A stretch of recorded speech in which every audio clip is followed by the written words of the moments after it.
The last ceremony we had with brothers was San Pedro, Huachuma. It is a cactus, and I bought it, I got it, and we had to prepare it in the jungle. I brought it to the jungle, those cactuses, and I taught my brothers how to peel it, how to cut it, how to prepare it. We all did the work, slicing San Pedro and then boiling it. Oh, I hadn't mentioned this. To boil San Pedro, I like to cook it for a long time, more than usual. I like to cook it for 24 hours, which means we need a lot of wood for the fire.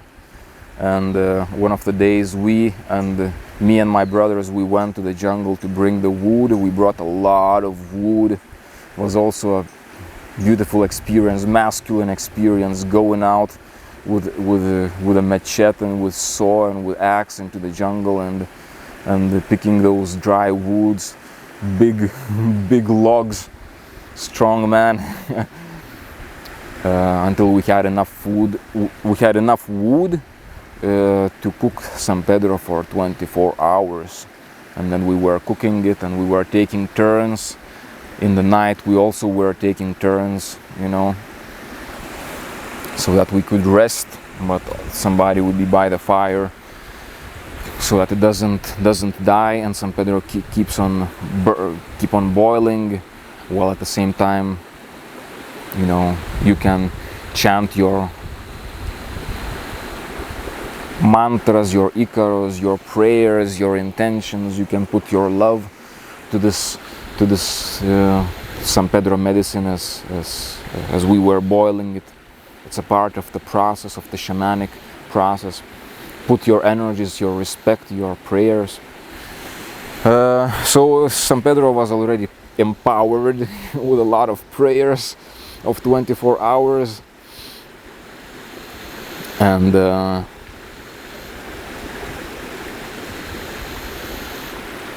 in the morning we set out quite early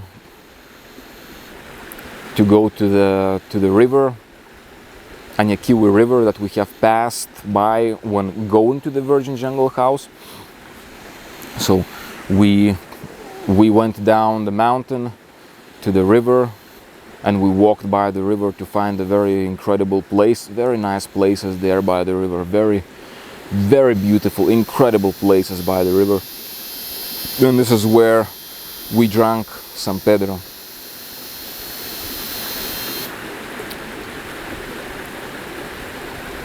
Now that I'm thinking, I should have given Adi to drink some less, Huachuma, San Pedro. I have given to him almost the same quantity as the others, less, but not that much less, because he had a really intense experience, Adi. But all of us, we had an intense experience. We drank San Pedro, which is a cup of this tea, San Pedro tea. And after maybe 1 or 2 hours, we all started feeling the effects of this master plant. You see better things visually, you feel different, you feel different, you connect with yourself as an animal. You connect with your masculinity. San Pedro is a masculine plant. You connect with this energy in you, with the sun, San Pedro cactus, it has a lot to do with sun, cactus like sun, yes. And in the ceremony of San Pedro, it is good to feel sun. If it is a sunny day, great. And if there is water nearby, even better. And this is what we had, sunny day, and being by the river, connecting with the sun energy, connecting with the masculine energy, and connecting with ourselves, with our body. We chanted mantras. Adi started chanting mantras, and we followed. Then we did martial arts, fighting. That was fun.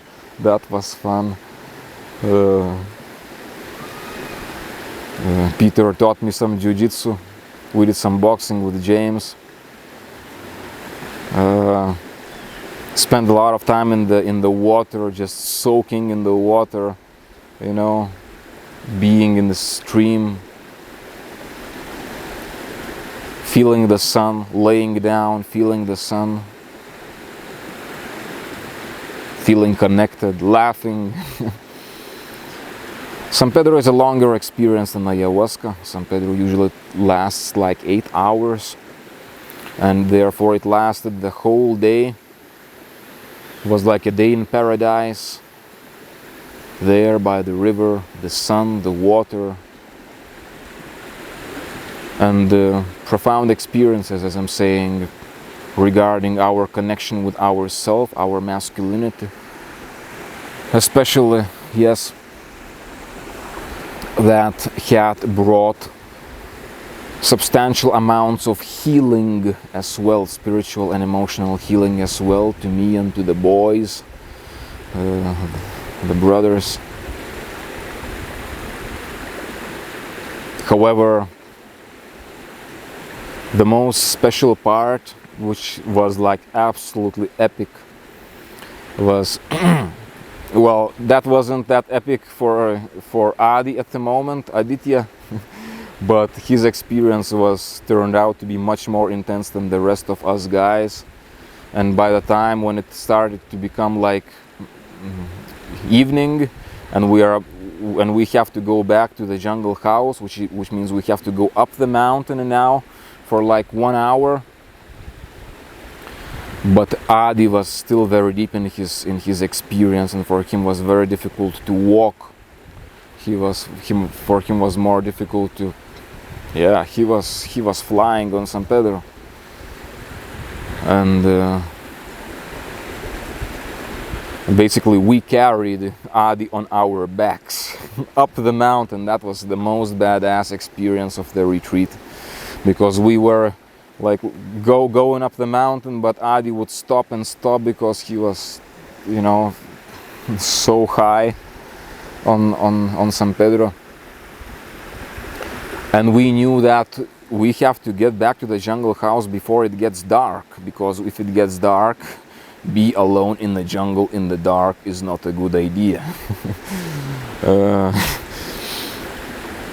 And therefore we were, let's go, Adi, until we started carrying him. I started carrying him, Peter started carrying him, James was pushing him, and for me, for all of us, that was, Danielus also was with us, you know, supporting, helping.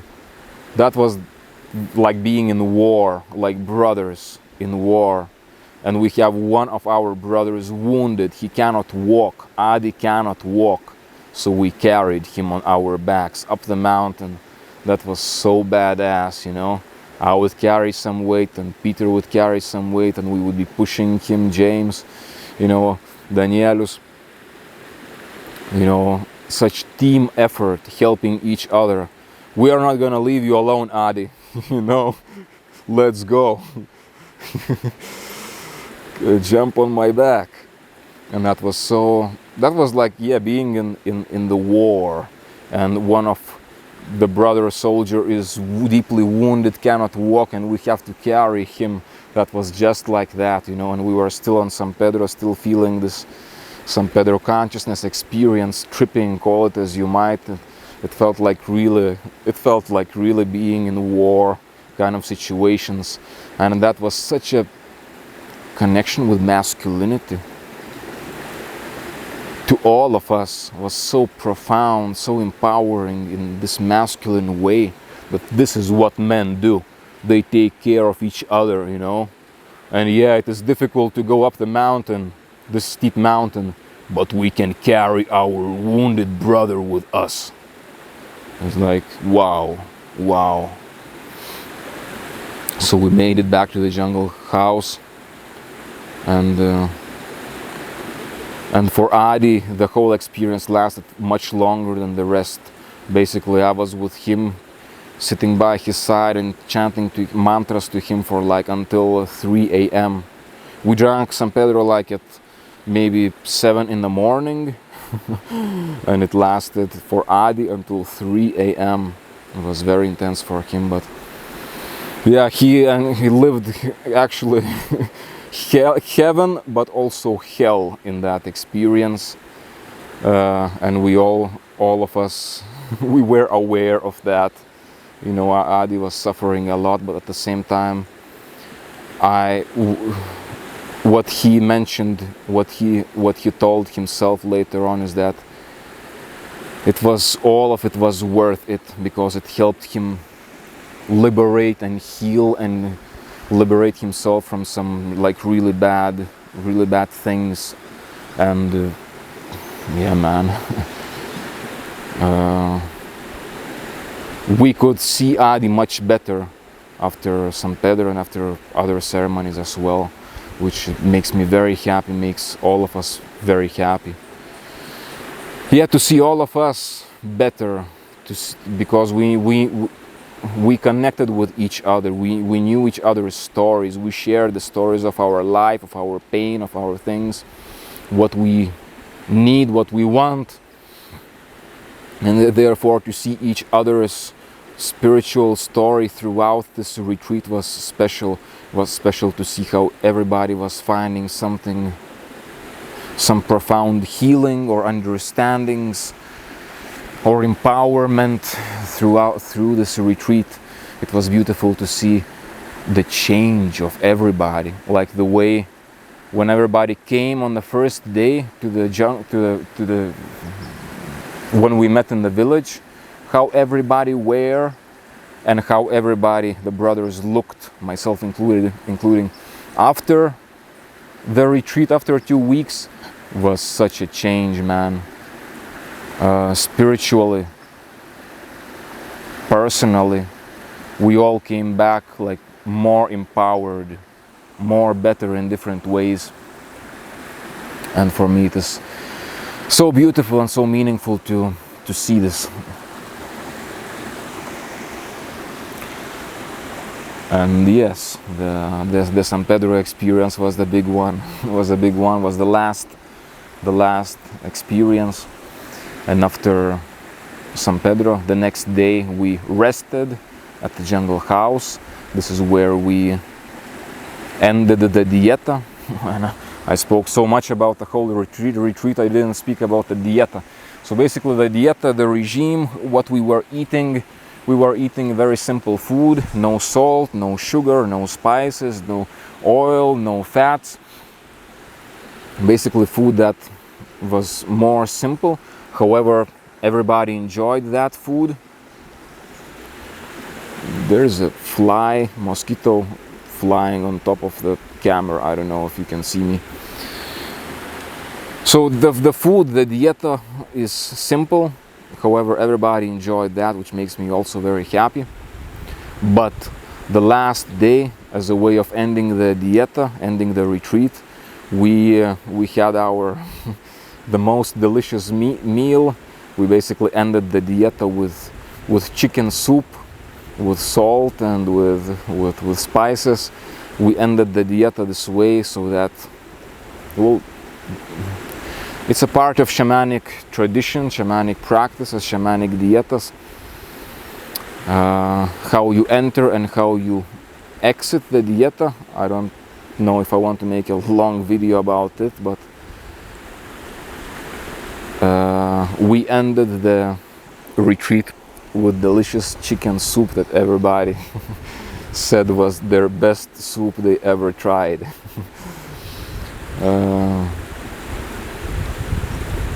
And then the next day we came back.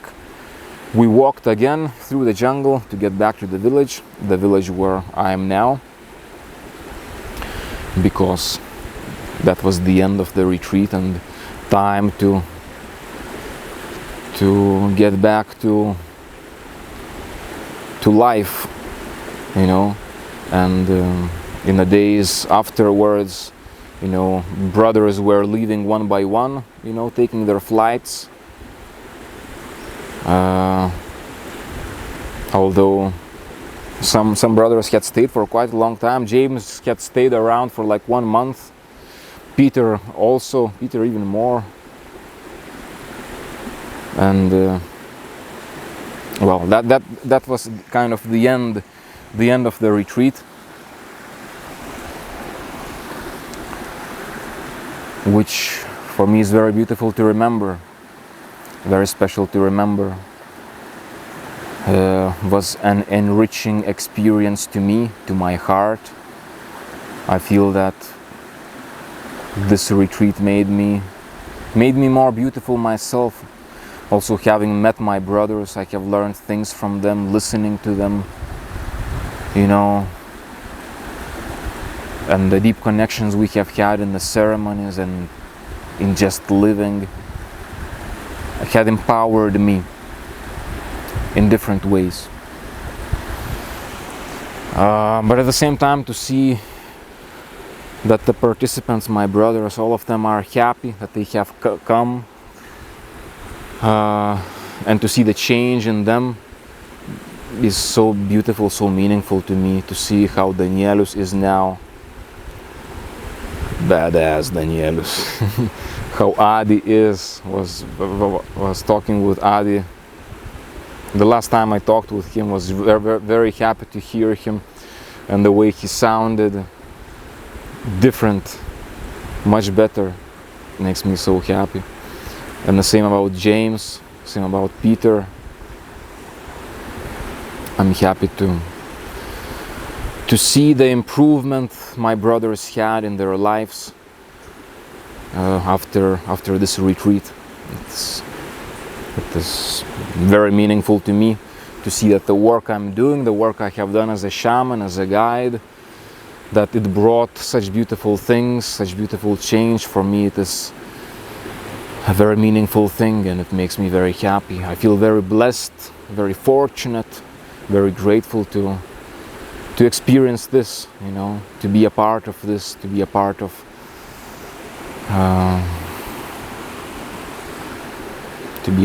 all of this.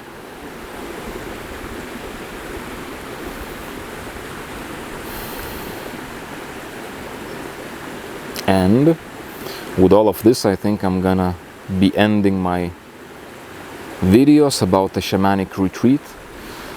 I basically wanted to share with you how it goes and how I'm living, what I love to do, because I love giving those shamanic retreats. As I'm saying, it makes me feel meaningful, my life meaningful. And also I just wanted to share with you a longer video after a long time,